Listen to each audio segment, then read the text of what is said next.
neat thing about these programs, and one of the things I like to stress is this right here, this in-service account.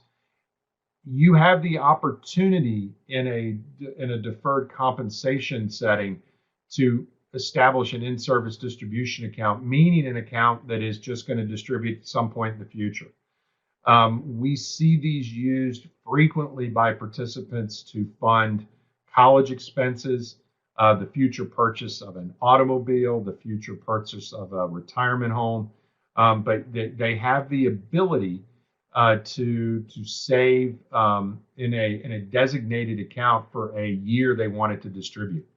And then there's separation of service accounts that are basically for, we used to call these retirement, but many people don't think in terms of retirement, but these accounts are pegged to whenever I'm going to leave the company, this is going to distribute.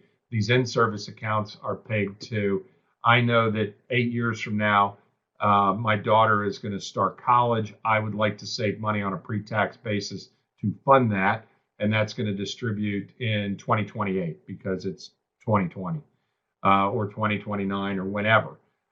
So those are a really nice feature of these that provide your plan participant a really unique way to save for future events. And as you'll see, what we have here is, and it touches on it right here, there's no penalty for distribution. So that individual that is going to start that college savings account right now at age 40 is going to have that come out at age 48.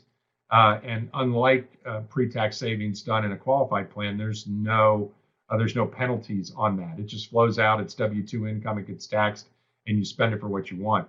The other nice thing about it is, let's say you get out there 10 years in the future, 8 years in the future, and you don't need the money for whatever it was you saved it for. You're not going to buy the retirement home now. Your child has gotten a full scholarship. You don't need the money for college.